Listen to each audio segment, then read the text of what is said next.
ఈ రోజు మీ అందరికీ కూడా రాష్ట్ర వ్యాప్తంగా రాష్ట్ర ప్రజానికానికి మొత్తానికి కూడా విజయసాయి రెడ్డి కానీ పచ్చిగా చెప్పాలంటే తను ఒక పవర్ బ్రోకర్. ఇండియా మొత్తంలోని ఏ డీల్స్ అయినా కూడా క్షణాల్లో కూర్చొని పవర్ బ్రోకరిజం చేసి ఆ బ్రోకర్ ఫీజు కింద తీసుకునే వ్యక్తిత్వం కలిగిన వ్యక్తిగా అందరికీ తెలుసు. తిను ఉత్తరాంధ్రాని ఏ విధంగా నాశనం చేశాడో కథ చెప్పాలి. ఉత్తరాంధ్ర అనేది ప్రశాంతమైన రీజియన్. అందరూ వాళ్ళ పనులు వాళ్ళు చేసుకుంటూ వ్యవసాయం మీద బతుకుతూ ఎంతో మంది ఇండస్ట్రియలిస్టులు కూడా ఎదిగి విశాఖపట్నంలో కానీ విజయనగరంలో కానీ శ్రీకాకుళంలో కూడా ఎక్కడ ఫ్యాక్షనిజం అనేది ఏమాత్రం తెలియకుండా ప్రేమతో బంధుత్వంతో ప్రేమను పంచుకుంటూ ఫ్రెండ్షిప్ తో ముందుకెళ్లే ప్రాంతం ఇది. అలాంటి ప్రాంతానికి ఒక టైంలోని ఈ పవర్ బ్రోకర్ ని తీసుకొచ్చి జగన్మోహన్ రెడ్డి ఇక్కడ ఒక ఇన్ఛార్జ్ కింద పెట్టాడు. పెట్టిన వెంటనే డీల్స్ ఎలా చేయాలి, దొంగతనాలు ఎలా చేయాలి, ఒక ట్రస్ట్ పెట్టి ప్రగతి భారతి అనే ట్రస్ట్ పెట్టి డొనేషన్లు ఎలా కలగాలి, ఇండస్ట్రియలిస్టులందరినీ ఎలా బెదిరించాలి, భూ కబ్జాలు ఎలా చేయాలి, భూముల మీద ఎవరన్నా ఉంటే దాన్ని 22A లో పెట్టి లిటికెంట్ కింద తయారయ్యి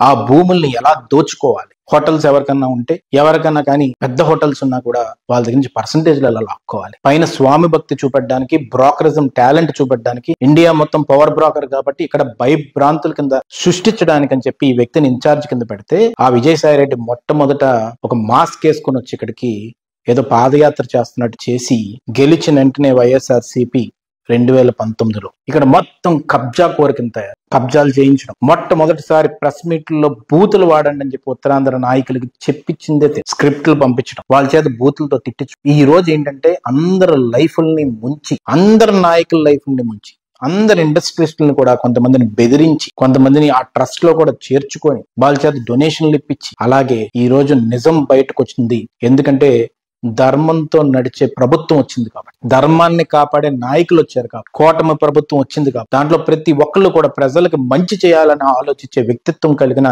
నాయకులు ఉన్నారు కాబట్టి ఈ రోజు కాకినాడ పోర్టు ఏ విధంగా కేవీ రావు గారి దగ్గర కత్తి పెట్టి బెదిరించి వాళ్ళ మీద ఒత్తిడి పెట్టి లాక్కున్న సందర్భం ఇప్పుడు బయటపడి, అదొకటే కాదు, కాకినాడ దగ్గరలో ఉన్న SEZ ని తీసుకున్నారు. ఇప్పుడు కాకినాడ పోర్ట్ లో వాళ్ళ వియంకులు ఎవరైతే అరబిందో ఉన్నారో వాళ్ళని దూర్చి వాళ్ళ జీవితాన్ని కూడా నాశనం చేసి, వీటితో రిలేషన్ అవ్వక ముందు వాళ్ళు నాకు తెలిసి పెద్ద కంపెనీ, మంచి పేరున్న కంపెనీ, వీళ్ళతో ఎప్పుడైతే రిలేషన్ వచ్చిందో వీడి క్రిమినల్ బుర్రను ఉపయోగించి వాళ్ళని కూడా ఈ ఉచ్చులో బిగించి వాళ్ళ కుటుంబాన్ని కూడా నాశనం చేసి ఈ రోజు నోటికి అద్దుపాడు లేకుండా మా నాయకుడి గురించి, నారా చంద్రబాబు నాయుడు గారి గురించి, అందరి నాయకుడి గురించి, మంచి కోరే నాయకుడి గురించి, డీప్ టెక్నాలజీ డీప్ టెక్ గురించి ఆలోచించే వ్యక్తిత్వం కలిగిన రేపు ఫ్యూచర్ గురించి ఒక విజన్ ఉన్న నాయకుడి గురించి ఈ రోజుకి కూడా లైఫ్ మొత్తం కూడా మా చిన్నప్పటి నుంచి కూడా ఆయన చూస్తున్నాను. ప్రతి క్షణం నిమిషం ప్రతిదీ కూడా టెక్నాలజీతో ఏ విధంగా ఇంటిగ్రేట్ చేసి సొసైటీని బాగు చేయాలని ఆలోచించే వ్యక్తిత్వం కలిగిన ఏకైక వ్యక్తి నారా చంద్రబాబు నాయుడు గారు.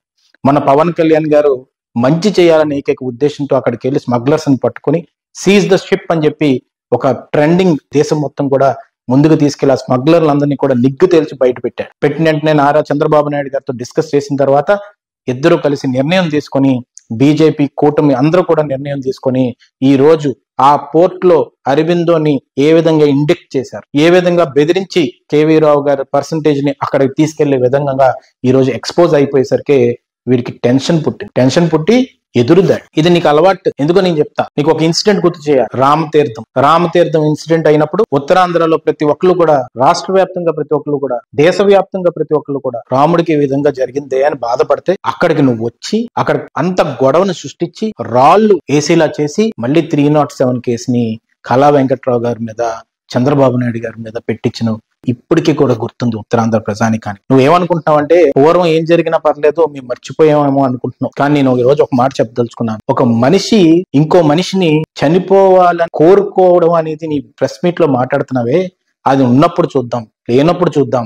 ఏంటి నీ వయసు ఎంత? నువ్వేమైనా కుర్రోడువా? నీకు మహా అయితే ఒక 65, 66 ఉంటుంది. ఆయన 75 సంవత్సరాల పైన ఈ రోజుకి కూడా ఒక యువకుడుగా ఆయన స్ట్రెంత్ మా లాంటి యంగ్స్టర్స్ కూడా రాదు. అంత విజన్ తో నారా చంద్రబాబు నాయుడు గారు ఆలోచిస్తుంటే ఆయన వ్యక్తిత్వం మీద వేలెట్టి చూపెట్టి ఈ రోజు నిన్ను జైల్లో పెడతా అని థ్రెట్ చేస్తున్నావా? నువ్వు ఆ పొజిషన్ లో లేవు, నువ్వు బ్రోకర్. ఏ విధంగా బ్రోకర్ ని తీసుకెళ్లి బెయిల్ కూడా లేకుండా లోపలికి తోసే విధానం న్యాయం చూసుకుంటది, చట్టం చూసుకుంటది. కానీ ఈ రోజు కోర్ట్ ఆఫ్ లానే బెదిరించే స్థితికి వస్తావు, ముఖ్యమంత్రులనే బెదిరించే స్థితికి వస్తావు. నేను వదులుతారనుకుంటున్నావా? కాన్స్టిట్యూషన్ ని ఎప్పుడైతే నువ్వు డీఫంక్ చేద్దామని ఆలోచన విధానం ముందుకు వస్తుందో అదే కాన్స్టిట్యూషన్ కాపాడడానికి ఎవరైతే నాయకులు ఉంటారో తొక్కి తొక్కి నార తీసేస్తారు. నేను ఒకటే చెప్తున్నాను నీకు, ఇక్కడ ఉత్తరాంధ్రలో ఉన్నప్పుడు ఇక్కడ జనాలందరూ కూడా సబ్మిసివ్ గా కంపోజ్డ్ గా ఉన్నారని చెప్పేసి వాళ్ళతో ఆడుకుందామని నువ్వు ఏదైతే అనుకున్నావో వాళ్ళందరూ ఈ రోజు నేను వెంటాడుతారు. ప్రగతి భారతి ట్రస్ట్ లో ఎవరైతే నువ్వు డైరెక్టర్స్ కింద పెట్టి వాళ్ళ చేత కూడా తప్పులు చేపించావో అవన్నీ నీకు వెంటాడతాయి. ఒక్కొక్క కంపెనీని కూడా కూర్చోపెట్టి డైరెక్టర్స్ ని బయటకు లాగేసి వాళ్ళందరి చేత రిజైన్లు చేపించి, నువ్వు సీఏ కాబట్టి చార్టెడ్ అకౌంటెంట్ కింద ఆర్ఓసీలో కూడా కంపెనీ పేర్లు ఇంకా ఉన్నాయా లేవా, డైరెక్టర్ల పేర్లు ఇంకా ఉన్నాయా లేవో కూడా చెక్ చేసుకొని వాళ్ళందరినీ పేక మీద కత్తి పెట్టి బెదిరించేవే సర్కిట్ హౌస్ లో కూర్చొని అవన్నీ ఈ రోజు బయటపడతాయి. ఒక్కొక్కడు నీ మీద కేసేసి పడతారు. దానికి బలైపోతుంది ఎవరో తెలుసా? నీ చుట్టుపక్కల ఎవరైతే సహకరించారో వాళ్ళందరూ బలైపోతారు. ఎవరైతే ఈ రోజు అరబిందో కంపెనీ నీ ఇంటికి అల్లుడుగా వాళ్ళ కొడుకుని ఇస్తే ఆ కంపెనీని మొత్తాన్ని ఈ రోజు ముంచే స్థితికి తీసుకొచ్చావు, వాళ్ళని కూడా ఈ స్కామ్స్టర్ల కింద నించోబెట్టే స్థితికి తీసుకొచ్చావు. అదే విధంగా ఇక్కడ అందరినీ వాడి ఎవరినైతే బెదిరించడానికి ఎవరైతే వాడేవో వాళ్ళందరూ కూడా ఈ రోజు ఇరుక్కునే పరిస్థితికి వస్తారు. ఏదో మామూలుగా వదిలేస్తారులే ఇల్లు, ఏదో గంభీరంగా మాట్లాడతాను, నేను ఎక్కడికి వెళ్ళను. నువ్వెందుకు వెళ్ళరా? బ్రోకర్లు ఎక్కడికి వెళ్ళరు, కూర్చొని సంపాదించాలి, కడుపు నిండా కకృతి పనులు చేసుకుంటూ బతకాలని ఆలోచిస్తుంటారు. కానీ ఈ రోజు చెప్తున్నాను, అశోక్ గజపతిరాజు గారు లాంటి ఫ్యామిలీనే నువ్వు హింసించాలని ఆలోచించావు. ఆ రోజు ఒక ఆమెను తీసుకొచ్చావు, ఆమె ఎక్కడ ఉందో తెలియదు, ఆమెని మబ్బు పెట్టి ఇక్కడ తీసుకొచ్చి వాళ్ళ ఫ్యామిలీ మీద వదిలి బాణంలాగా వాళ్ళ ఫ్యామిలీ మొత్తాన్ని కూడా నాశనం చేయాలని ఆలోచించావు. ఈ రోజు అది వదులుతుంది అనుకుంటున్నావా? నిన్ను ఎవరన్నా వదులుతారు అనుకుంటున్నావా? నిన్ను ఆ ఇన్సిడెంట్ నేను వదులుతుంది అనుకుంటున్నావా? నువ్వు ఒకటే గుర్తుపెట్టుకో, అశోక్ గజపతిరాజు గారిని కూడా పిలవకుండా కొన్ని గుడుల దగ్గర ఆక్రమించుకుందాం అని చెప్పి ఆలోచించేవే. ఒక పూర్వం ఎక్కడి నుంచో వచ్చి గుళ్ళు ఆక్రమించుకోవడం చూశాను, కానీ నీలాంటి ఒక వేస్ట్ ఫెలోని దరిద్రపు ఆలోచనలు ఉండేవాడిని మాత్రం ఎవడు కూడా ఇప్పుడు దాకా చూడలేదు. ఈ రోజు దస్పల్లా హిల్స్ ఇష్టం వచ్చిన డెవలప్మెంట్ అగ్రిమెంట్ రాసుకొని 10% వాళ్ళకి ఇచ్చినట్టు ఇచ్చి 90% నువ్వు పెట్టుకుంటే ఎక్కడైనా డెవలప్మెంట్ అగ్రిమెంట్ అలా ఉంటుందా? ఏదైనా 50-50 ఉంటుంది, 40-60 ఉంటుంది, కానీ 10-90 కూడా ఉంటుందా డెవలప్మెంట్ అగ్రిమెంట్లు? అలాంటి పెద్ద పెద్ద రాణి కుటుంబాలను కూడా నువ్వు కూర్చోబెట్టి బెదిరించే వైనాలు మర్చిపోయావు అనుకుంటున్నావా? మా కుటుంబాలను బెదిరించడానికి నువ్వేమో అధికారులను పంపిస్తావు, గోడల పగలు కొట్టిస్తావు, ఇంట్లో ఉండే వాళ్ళని 3 గంటలకి 2 గంటలకు నువ్వు ఇన్ఛార్జ్షిప్ తోటి ఒక్కొక్కరిని బెదిరించి వాళ్ళు ఎవరైతే పనులు చేశారో వాళ్ళందరికీ కూడా నీకు జేసీ ప్రమోషన్లు ఇస్తా, కలెక్టర్ ప్రమోషన్ ఇస్తానని చెప్పి ఈ రోజు బెదిరించి ఏదో సునకానందం పొందేవే, నీకు టైం స్టార్ట్ అయిపోయింది. నేను చెప్తున్నాను రాసుకో. నువ్వు ఎప్పుడైతే జుత్తుకు సరిగ్గా కలర్ వేసుకోకుండా మొత్తం తలెంటుకలతోటి ఈ రోజు ప్రెస్ మీట్ పెట్టినప్పుడే నీ టెన్షన్ మొదలైపోయిందని అర్థమైపోయిందా? ఎప్పటి నుంచో నీ బతుకు అలాగే ఉంటది. నువ్వు ఏదో ఢిల్లీలో కూర్చొని పవర్ బ్రోకరిజం చేసేస్తావని అనుకుంటున్నావేమో. మళ్ళీ నీ పేరు సైరా అంటాను నీ మొహాన్ని. నేను ఒకటి చెప్తాను నీకు, ఒకటి ఏంటంటే అది ఉత్తరాంధ్రలో ఉద్యమ స్థాయిలో ముందుకొచ్చిన నాయకులు ఎంతో మంది ఉంటారు. వాళ్ళ జీవితాలతో ఆడుకుందాం అని నువ్వు అనుకున్నావే, వాళ్ళు ఎన్ని కూడా నీకు వదులుతాయి అనుకుంటున్నావా? రెండో, ఉత్తరాంధ్రలో వైజాగ్ని అతి దారుణంగా నాశనం చేద్దామని ప్లాన్ చేసావు. దానికి ఒక ప్రూఫ్ ఏంటంటే జ్యూరీ సీపోర్ట్ అనే ఒక కంపెనీని నువ్వు మొదలు పెట్టావు. జ్యూరీ సీపోర్ట్ అనే కంపెనీని ఎప్పుడు మొదలు పెట్టావు? నువ్వు 2020లో నువ్వు ఆ కంపెనీని మొదలుపెట్టి March 6, 2020లో మొదలు పెట్టావు. అంటే మీ గవర్నమెంట్ 2019లో వచ్చేసరికి ఇది March 6, 2020లో ఈ రోజు ఈ కంపెనీలు మొదలుపెట్టి కోకాపేటలోనేమో దాని ఆఫీస్ పెట్టావు. ఇది ఒక సూట్ కేస్ కంపెనీ. నీకు అలవాటే, చెన్నైలోని సూట్ కేస్ కంపెనీలు పెడతావు, నీ మెయిల్ ఐడీల మీద కంపెనీలు పెడతావు, ఇష్టం వచ్చినట్టు బ్రోకరిజంలు చేస్తావు, దరిద్ర పనులు చేస్తావు, ఫ్యామిలీస్ని బెదిరిస్తావు. ఎందుకు నీ మీద ఉసురు తగలదు? మామూలుగా తగులుతుంది అనుకుంటున్నావా? అలాంటి దరిద్ర పనులు, ఎదో పనులు చేసినప్పుడు దాంట్లో నీ అల్లుడి గారిను కూతురును వదలాలని కొంచెం అనిపించాలా? ఇంకా అల్లు బలైపోవాలి మీకు. అందుకే ఏం చేసావు? ఈ కంపెనీని మీ కూతురు గారి పేరు మీద మొదలు పెట్టావు, నేహారెడ్డి గారి పేరు మొదలుపెట్టి ఏం చేసావు? ఈ కంపెనీని దేనికి యూజ్ చేద్దాం అనుకున్నావు? కాకినాడ పోర్టు దొబ్బేద్దాం అని ఆలోచించారా? మరి దీని మీద తీసుకోవాల్సింది కదా కాకినాడ పోర్టు. ఎందుకు అరబిందోని ఇరికించాలి? అరబిందోని నీ రిలేషన్ ఉన్నప్పుడు వాళ్ళు దొంగ పనులు ఇరికించావు. ఇప్పుడు ఈ జ్యూరీ సీపోర్ట్ అనేది ఏం చేద్దామని మొదలు పెట్టామనేది ఈ రోజు ప్రజానీకానికి చెప్పవలసిన అవసరం ఎంతైనా ఉంది. ఇదే జ్యూరీ సీపోర్ట్ ని నువ్వేమైనా థాయిలాండ్ తో కొలాబరేషన్ అయ్యి అక్కడి నుంచి ఇక్కడి నుంచి డిస్కో డాన్సర్స్ ని అందరినీ తీసుకొచ్చి వైజాగ్ కల్చర్ మొత్తాన్ని నాశనం చేద్దామని ఏమైనా ప్లాన్ చేశారా? క్యాసినోస్ పెడదామని ఏమైనా ప్లాన్ చేశారా? లేకపోతే మీ నాయకుడు జగన్మోహన్ రెడ్డి కట్టిన గెస్ట్ హౌస్ కి ఏమైనా ఇంటిగ్రేటెడ్ క్యాసినో ఏదైనా పెట్టి అక్కడ ఏమన్నా షిప్ను పెడదామని ప్లాన్ చేశారా? నేను మొన్నే చెప్పాను, ఓ ఇన్నోవేటివ్ ఎక్స్పెరిమెంటల్ దరిద్రపు ఆలోచనలన్నీ మీ దగ్గర ఉంటాయి. అండర్ గ్రౌండ్ నుంచి వెళ్ళాలని, పైనుంచి బ్రిడ్జ్ కట్టాలని, పక్కనే క్రూజ్ షిప్ పెట్టి డాన్సర్స్ తో డాన్స్ లేపించి లగ్జీరియస్ లైఫ్ ని ఎంజాయ్ చేయాలనే ఆలోచన విధానం ఎలా వస్తుంది? 500 కోట్లు పెట్టి గెస్ట్ హౌస్లు కట్టుకొని టబ్బుల్లో కూర్చొని ఇన్ఫినిటీ పూల్స్ లో కూర్చొని సీన్ చూడాలని చెప్పి ఒక ఆలోచన విధానం.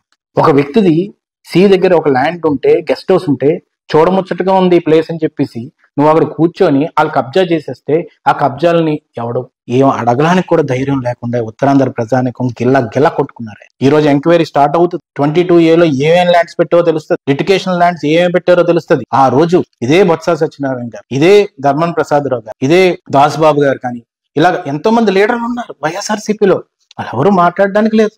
మాట్లాడితే వాళ్ళందరూ గొంతుల్లోకి. ఈ రోజు నేను ఎందుకు ఈ మాట్లాడుతుంటే ఉత్తరాంధ్ర ప్రజానికం, Uttarandhra leaders irrespective of the parties గురించి మాట్లాడుతున్నాను.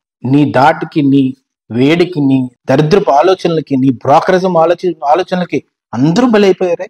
ఇదే జ్యూరీ సీపోర్ట్ గురించి సార్కి తెలిసి ఉంటుందేమో జగన్మోహన్ రెడ్డి. తెలిసిన వెంటనే దీన్ని తీసుకొని జ్యూరీ మినరల్స్ కింద మార్చేసి దాన్ని కూడా మీ కూతురు గారి పేరు మీద నేహారెడ్డి అన్నాక పెట్టావు. ఇన్ని పనులు ఇవన్నీ దేనికి చేశారు? ఈ కంపెనీలు స్టార్ట్ చేస్తారు, బ్రోకరేజాలు చేస్తారు, మీ మనుషుల్ని పెట్టుకుంటారు, చెత్త పనులు చేస్తారు, క్యాసినోలు కూడా ప్రారంభించి మొత్తం నాశనం చేద్దామని ఈ ప్రాంతాన్ని ఆలోచించారే.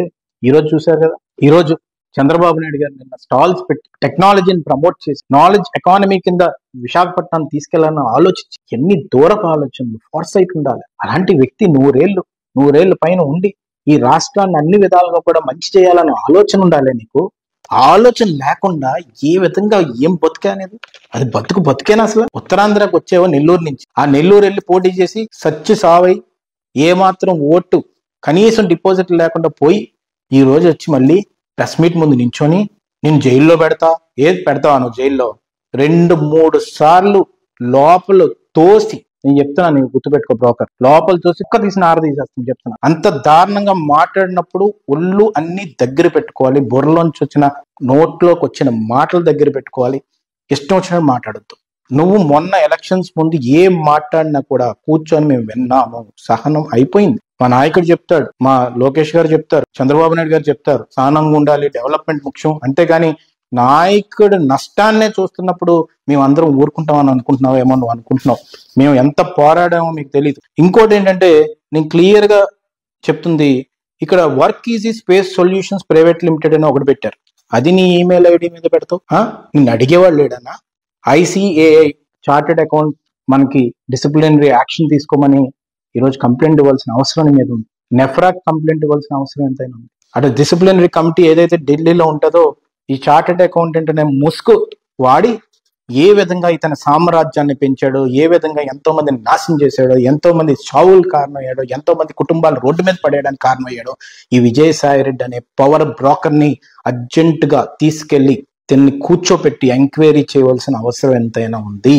ఎంతో మంది కంపెనీలు నష్టపోయాయి, ఎంతో మంది ఫ్యామిలీలు రోడ్డు మీదకి వచ్చారు, ఎంతో మంది జీవితాలు నష్టపోయాయి, ఏడ్చారు, కుటుంబాలు ఏడ్చారు. మాకు తెలుసు ఎన్ని ఎగ్జాంపుల్స్ ఉన్నాయో. ఈ 2-3 ఎగ్జాంపుల్స్ అంతే, ఇలాంటి 100,000 ఎగ్జాంపుల్స్ ఉన్నాయి. మాకు చెప్పుకున్నారు, మా మీదకి దాడికి వచ్చారు. పోలీసులను అడిగినా, కలెక్టర్లను అడిగినా విజయసాయి రెడ్డి పేరే చెప్పేవారు. మా కుటుంబంలో కూడా దూరి నువ్వు మాకు చాలా నష్టం కలిగించే విధంగా ముందుకు తీసుకెళ్ళినా కూడా మేము పోరాటం ఆపలేదే. నిన్ను కలవడానికి కూడా మేము ప్రయత్నించలేదే. ఎందుకంటే తెలుగుదేశం జెండా అంటే మాకు దాని మీద ఉన్న ప్రేమ ఒక లెక్క, ఒక స్టేజ్ మీద ఉంటుంది కాబట్టి ఒక లెవెల్లో ఉంటుంది. ఈ రోజు మా నాయకుడిని నోరెత్తి నువ్వు అది చేస్తా, ఇది చేస్తా, అరెస్ట్ చేస్తా, అప్పుడు దాకా ఏమవుతుందో నువ్వు చూద్దుగాని. ఇన్ఫ్రంట్ క్రోకోడైల్ ఫెస్టివల్ అన్నట్టు నీకు చాలా దారుణమైన మ్యూజిక్ కనబడుతుంది ఇంకిప్పటి నుంచి. నువ్వు ఏదో అనుకుంటున్నావు. నేను ఇప్పటికీ చెప్తున్నా, నీకు ఏమన్నా తప్పులుంటే దాన్ని కన్ఫెస్ అయ్యి ఎట్టి పరిస్థితుల్లో కూర్చొని దానికి ఒక లెక్క ఏమన్నా ఉంటే, ఎవరికైనా నష్టం చేసి చాలా మంది నష్టం చేసావు, వాళ్ళతో కనీసం మాట్లాడుకొని ఏదన్నా పోలీస్ ఎంక్వైరీ జరుగుతున్నప్పుడు కానీ, విజిలెన్స్ ఎంక్వైరీ జరుగుతున్నప్పుడు కానీ, CBI CID ఏ ఎంక్వైరీ జరుగుతున్నప్పుడు అయినా కానీ నువ్వు ఇంకా ఆ ట్రాన్స్ లో ఉన్నావేమో, వాళ్ళకి కాల్ చేస్తే వాళ్ళు ఎత్తుతారు, వీళ్ళకి కాల్ చేస్తే వీళ్ళు ఎత్తుతారని నీకు ఫోన్ ఎవ్వడే ఎత్తాడు. కూర్చోబెట్టి నేను ఒకటే క్వశ్చన్ అడుగుతున్నా ఈరోజు, రేపు నువ్వు అరెస్ట్ అవ్వడం ఖాయం, దాంట్లో డిసైడ్ అయిపో నువ్వు అంతే. ఎందుకంటే ఇన్ని పనులు చేసాక అరెస్ట్ అవ్వకపోతే ఏమన్నా కూర్చోబెట్టి బిర్యానీ పెడతారా నీకు? కూర్చోబెట్టిన వెంటనే నీకు ఫోన్ ఇస్తా, ఎవరో అధికారి ఇస్తాడు, ఇచ్చి 2 minutes టైం ఇస్తాను, ఎవరికైనా డైల్ చేసుకోండి, నీ ఫోన్ ఎవ్వడు ఎత్తాడు. ఈవెన్ మీ జగన్మోహన్ రెడ్డి కూడా ఎత్తాడు. నువ్వు రాసుకో చెప్తున్నా. ఎందుకంటే నువ్వు ఏదో అనుకుంటున్నావు, ఢిల్లీలో కూర్చున్నాను, మొన్న 5 ఏళ్ళు చక్రం తిప్పేశాను, చక్రం తిప్పడం నీ వల్ల అవ్వదు. చక్రం తిప్పాలంటే చంద్రబాబు నాయుడు గారి వల్ల అవుతుంది, కూటమి ప్రభుత్వం వల్ల అవుతుంది తప్ప నీ వల్ల అవ్వదు. ఎందుకంటే వీళ్ళు దేశం గురించి ఆలోచించే వ్యక్తులు, మీరందరూ టుమ్రిగాళ్ళు. కాబట్టి నువ్వు దయచేసి ఇప్పటికైనా నేను చెప్తుంది ఏంటంటే, నీ నోరు కట్టు పెట్టుకొని మూసుకొని రెస్పెక్ట్ ఇవ్వడం నేర్చుకో.